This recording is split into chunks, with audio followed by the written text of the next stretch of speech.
Salut, c'est Jean-Marc, ton conseiller running et nutrition. Bienvenue dans cette nouvelle vidéo. Et aujourd'hui, on va essayer de répondre à une question.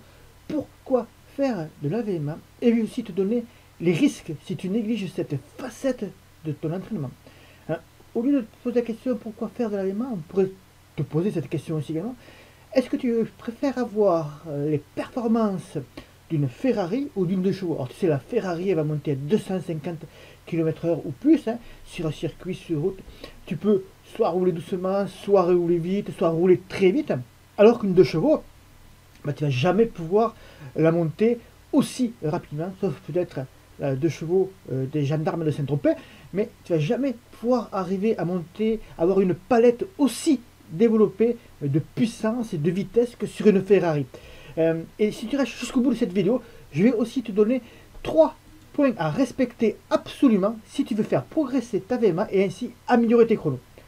Alors on sait que l'entraînement par intervalle, par haute intensité, on te parle souvent de HIIT, hein, mais aussi des séances de fractionné, de VMA, ça permet de développer ta puissance, ta vitesse, la condition physique générale, quelle que soit la distance que tu affectionnes et que tu préfères, ou ta distance de prédilection. Hein. Que tu cours un 5 km, un 10 km, un semi, un marathon, un ultra trail, tu as toujours de l'intérêt à faire de temps en temps, ou à faire régulièrement des séances de VMA. C'est souvent là que rentre en jeu la VMA, parce que tu vois aussi que très souvent, on nous pose le runner qui est fan des courses rapides, 10 km, 5 km, semi, on va dire, à des longues distances, à un coureur qui fait de la longue distance, de l'ultra ou tout simplement à un trailer.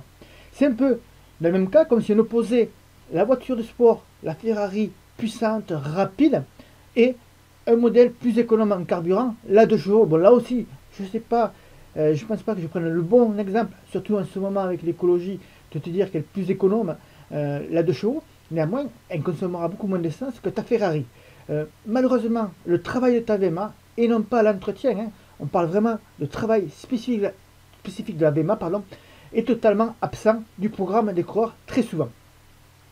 Alors tu penses peut-être que tu n'es pas concerné tout simplement parce que tu ne fais jamais de courte distance ou parce que tu ne fais plus de courses courtes comme les 5 ou 10 km que tu es passé à des distances plus longues ou à du trail. Alors tu te trompes, les études scientifiques le montrent régulièrement. Hein, et moi je vais te dire que plus ta VMA est élevée et plus tu pourras espérer améliorer tes chronomètres et aussi courir avec plus de facilité et de plaisir. Si tu fais du trail, ça va être par exemple de faire des montées et des descentes, surtout des montées à un rythme plus soutenu ou en étant moins fatigué, en conservant la même vitesse d'ascension, mais ça peut être tout simplement courir un 10 km, un semi, un marathon. On sait qu'il y a un certain pourcentage qui est donné pour chacune des distances, hein, théorique bien sûr. Hein, on sait qu'un marathon va se courir aux alentours de 80% de sa VMA. Si tu cours un semi, 85 et un 10 km plutôt 90%. Et donc forcément, c'est paradoxal, hein, si tu augmentes ta VMA, forcément, tu es à mesure, avec les bons entraînements, de faire progresser tes performances sur les différentes distances, 10, semi-marathon ou trail. Maintenant, si tu évinces ces séances, si tu évinces et si tu ne veux pas faire ces séances quantitatives, qualitatives aussi de ton programme d'entraînement, ça va aussi avoir des conséquences plutôt fâcheuses. Tu vas perdre d'abord, tu vas avoir une baisse de la sollicitation de tes fibres musculaires rapides. Tu vas avoir une baisse de ta tolérance à l'acide lactique. Tu vas constater une dégradation de ton geste technique. Tu vas perdre de l'amplitude dans ta foulée. Tu vas avoir un moins bon déroulé de ton pied lorsque le rythme s'accélère, mais aussi lorsque le rythme de base ne va pas s'accélérer. Et tu vas constater que ta qualité de pied se détériore. Et tu vas également avoir une baisse de ta tonicité musculaire parce que ton corps va manquer de sollicitation à des intensités élevées. Donc, la VMA, c'est très important de la développer, de l'entretenir, que tu fasses des distances courtes, des distances longues, ou que tu cours pour ton plaisir, parce que si tu veux pouvoir continuer à courir avec ton plaisir et ne pas te braquer toujours à courir à la même allure, à la même endurance, ce qui fait qu'au final, tu vas peut-être pouvoir courir plus longtemps, mais tu ne vas pas progresser forcément en course à pied. Il te faut forcément passer par faire de la VMA. Et si tu fais de la VMA, tu vas éviter les 4 erreurs, ou plutôt fâcheuses, ces fâcheuses conséquences qui peuvent engendrer le manque de ne pas faire de la VMA. Maintenant, je voudrais t'aider à développer de bonnes conditions de ta VMA, et tu dois respecter alors à ce moment-là 3 points. Tu dois avoir des repères précis, c'est-à-dire tu dois savoir à quelle vitesse, à quelle allure tu vas courir tes séances de VMA.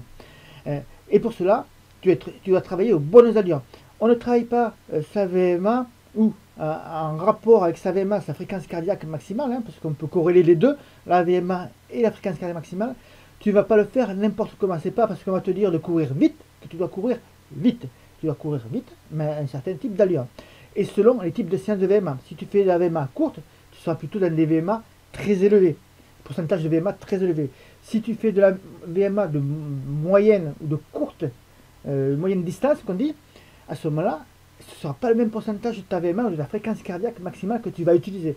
Et si tu fais de la VMA longue, parce que ça existe, les VMA longues, VMA supérieures à 800 1000 mètres, à ce moment-là, ton pourcentage de VMA ne sera pas le même. Le fait de travailler ta VMA selon plusieurs filières, hein, là on te parle de VMA courte, moyenne ou longue, ça va aussi entrer dans ton processus de progression en course à pied. Le fait de travailler à ces différents pourcentages, à ces différentes amplitudes de ta VMA, va aider à progresser pour toi, de progresser en course à pied et tout simplement d'avoir une palette beaucoup plus large du coureur à pied. Donc ça c'est très important, prendre des repères précis. Alors ça peut être sur une piste, mais aussi partir avec un chrono en tête et le maintenir régulièrement le long de toutes tes séries. Si tu vois que quand tu fais tes séries, et bien que au fur et à mesure des séries, tu n'arrives plus à tenir à ce moment-là la distance ou plutôt l'allure, ça veut dire que soit ta récupération entre ces séries se passe pas trop bien, ou qu'elle est mal faite, ou mal, on va dire, mal calibrée, ou ça veut dire aussi simplement que ton niveau actuel ne te permet pas d'enchaîner toutes ces séries-là et qu'il faudra passer par un temps d'adaptation et de progression.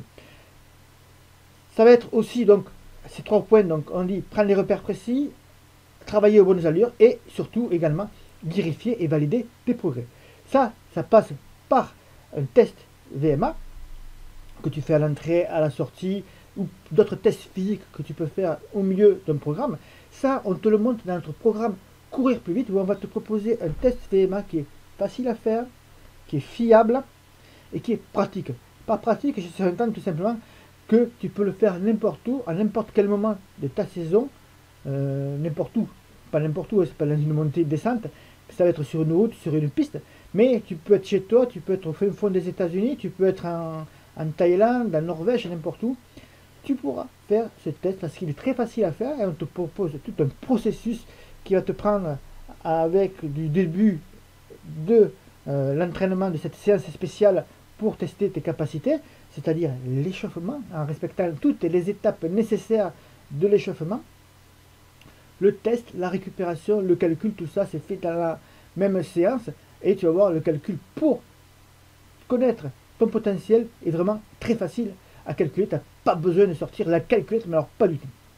Donc voilà les points que je voulais aborder avec toi pour te dire que la VMA c'est important, il faut en faire, que tu aies 40, 50 ans, que tu sois débutant en course à pied, il faut rapidement basculer sur la possibilité de faire des séances de VMA de façon régulière ou au moins l'entretenir avec des rappels. Ça, on l'abordera dans d'autres vidéos, mais on l'aborde également dans notre programme Courir plus vite où on te propose des plans modulables. Alors pour savoir ce que c'est que ces fameux plans modulables pour courir plus vite, je t'invite, tu as un lien en dessous de la vidéo, cliquez dessus, tu vas être renvoyé sur une page où tu auras pourras visionner une autre vidéo qui t'explique les plans modulables, mais aussi tu auras tout le programme pour courir plus vite et ce que ça peut t'apporter dans ta carrière de runner et de coureur.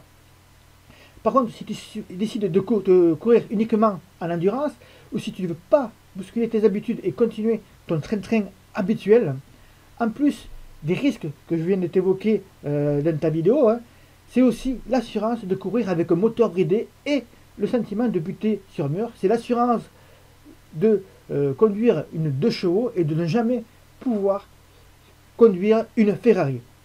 Si le coureur, si toi tu ne fais pas du tout de VMA, tu n'optimises pas ton potentiel, bien sûr c'est à toi de choisir l'orientation que tu veux prendre.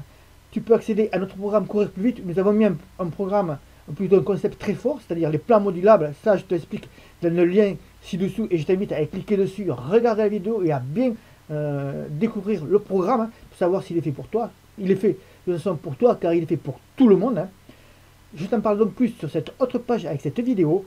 Tu peux cliquer en dessous et moi je te retrouve dans une autre vidéo. Tu peux me donner, et tu peux aussi me laisser ton commentaire en dessous de cette vidéo autour de courir plus vite, ce qui te freine, ce que tu aurais envie d'avoir dans un programme pour courir plus vite. Pardon, je bégaye un petit peu, c'est la fin de la vidéo. Je te dis à bientôt, bon run et bye bye.